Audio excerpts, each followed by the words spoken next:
सार्थक कैबिन को अंदर से लॉक करके सो रहा था, लेकिन उसे क्या पता था जिस आदमखोर सनकी को उसने बाहर बांध के रखा है वो होश में आ जाएगा। अपने आप को बंधा हुआ देखकर वो सनकी और भी ज़्यादा गुस्सा हो जाता है और रस्सी को खोलने की कोशिश करने लगता है, लेकिन सार्थक ने रस्सी बहुत अच्छे से बांधा था, इसीलिए वो सनकी रस्सी को खोल नहीं पा रहा था।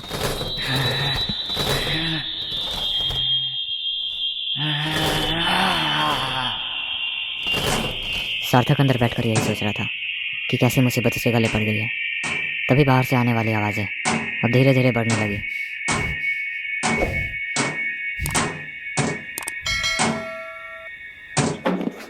सार्थक विंडो के पास गया और उसने जो देखा उसे देखकर सार्थक के होश उड़ गए। वो आदमखोर सनकी अपना ही सर लोहे पे ज़ोर ज़ोर से पीट रहा था। उसे रोकने के लिए सार्थक दरवाज़ा खोलकर बाहर जाने लगा, लेकिन वो रुकने के लिए तैयार ही नहीं था। वो अपना सर दीवार में मारे ही जा रहा था। पागल हो गए हो क्या? क्यों कर रहे हो ऐसे? क्या कहीं अस्पताल भी नहीं है जो तुम्हें ले जाऊंगा? मर जाओगे फालतू में।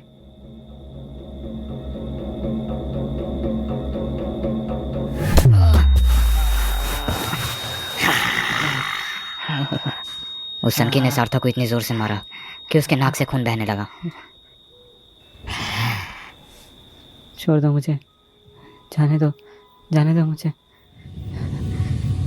चुप हो जा। अगर मैंने तुझे खोल दिया तो तू मुझे जान से ही मार देगा।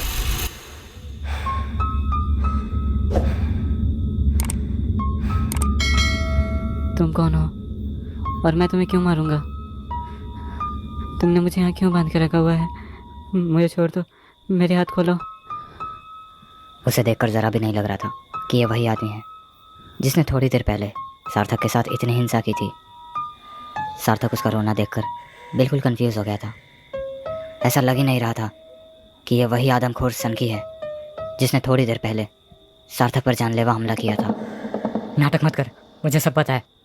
जैसे ही मैं तुझे खोलूंगा तो मुझ पर हमला कर देगा। मैं नहीं खोलूंगा तुझे, चुपचाप पड़ा रहा यहीं। प्लीज़, मुझे कुछ नहीं पता, मैंने कुछ नहीं किया है।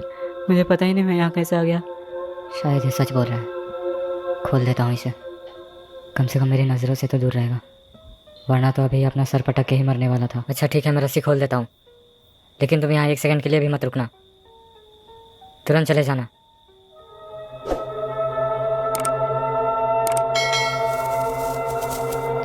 सार्थक रस्सी को खोल देता है और अब वो सनकी आज़ाद था। चले जाओ यहाँ से।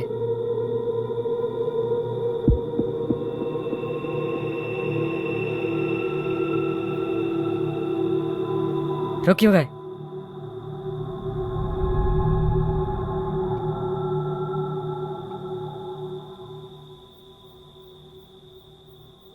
ओए जाओ। वो सनकी फिर से सार्थक पर हमला कर देता है।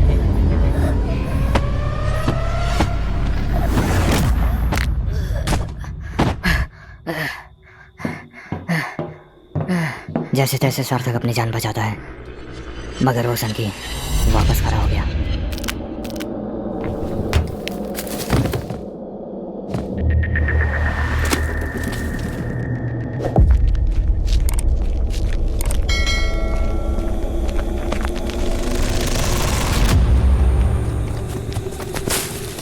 उस सनकी को आज़ाद करके शायद सार्थक ने बहुत बड़ी गलती कर दी थी, क्योंकि अब वो सनकी सार्थक के जान के पीछे पड़ चुका था।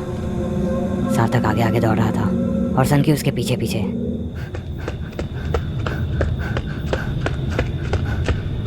भागते भागते सार्थक बहुत थक चुका था। उसने पीछे मुड़ के देखा तो अब भी वो सनकी उसका पीछा कर रहा था। वो सनकी सार्थक के बेहद नज़दीक आ गया था। डर के मारे सार्थक जंगल की ओर भागने लगा, और अब वही होना था जो सार्थक की किस्मत में था।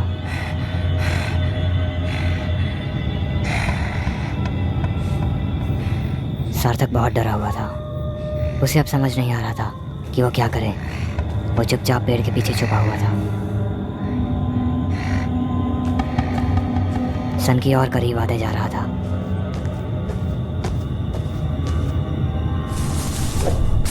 बगल से झाड़ियाँ हिलने की आवाज़ सुनाई थी। वो सनकी तुरंत उधर दौड़ के गया। इसी का फ़ायदा उठाते हुए सार्थक वापस रेलवे लाइन की तरफ जाने लगा, मगर वो जा नहीं पाया क्योंकि सामने ही वो सनकी खड़ा था। सार्थक फिर से पेड़ के पीछे छुप गया।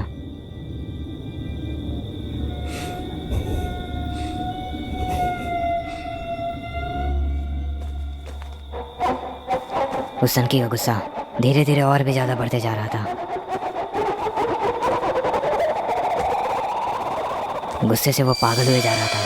तभी उसे सार्थक दिख जाता है।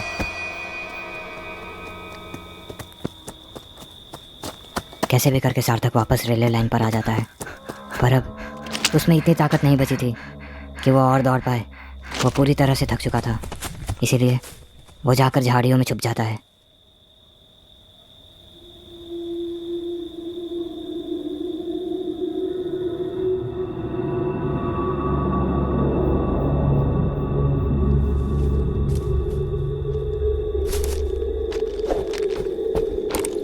वो सनकी सार्थक का पीछा करते करते यहाँ तक पहुँच जाता है। वो सब तरफ देखता है, मगर सार्थक उसे कहीं नजर नहीं आता। गुस्से से वो पागल हुए जा रहा था। डर के मारे सार्थक का भी हालत खराब हुए जा रहा था, मगर फिर भी वो छुपा रहा।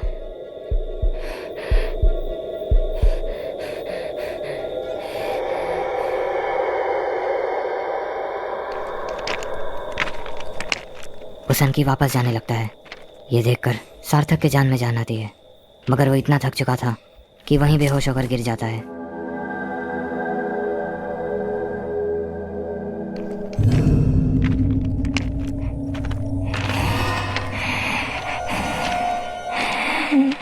वो सनकी वापस सार्थक के कैबिन के पास ही आता है, ताकि जैसे ही सार्थक वापस आए वो सनकी उसे जान से मार दे।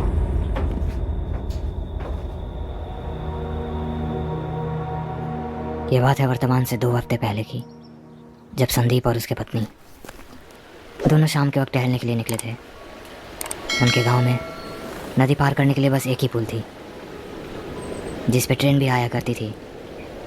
उन्हें पता नहीं चला कि उस पे उस वक्त ट्रेन आने वाली है। अचानक से उस पे ट्रेन आई। जल्दी भागो, संदीप तो कुछ बेचारा नदी कूद में। गया, मगर उसकी पत्नी उसे ट्रेन में कुचल दिया। और तब से संदीप पागल बन के फिरता रहता है, और जहाँ कहीं उसे ट्रेन या ट्रेन से संबंधित कोई आदमी दिखता है, वो उसे मारने की कोशिश करने लगता है।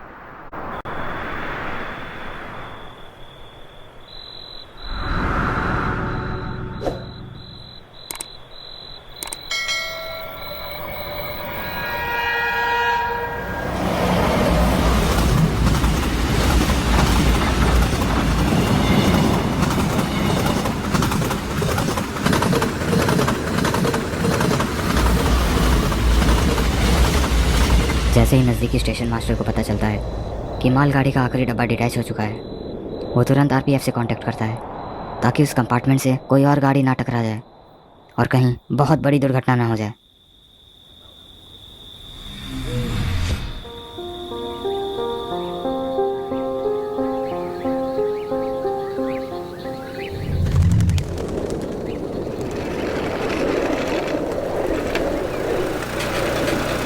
सुबह के पहले किरण के साथ रेस्क्यू टीम अपने काम पे लग गई थी। उन लोगों ने मेन लाइन पे हर जगह देखा, मगर सार्थक का कंपार्टमेंट उन्हें कहीं नहीं मिला।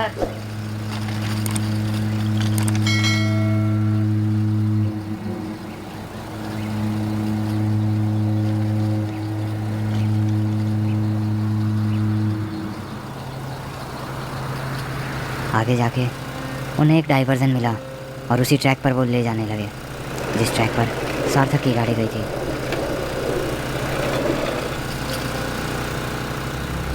सार्थक अभी तक बेहोश पड़ा था, मगर उस गाड़ी की आवाज़ से सार्थक की नींद खुली।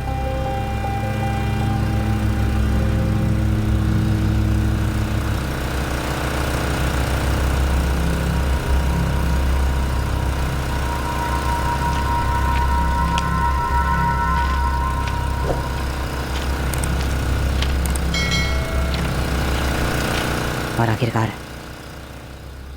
उन्हें सार्थक मिल गया और सार्थक की जान बच गई।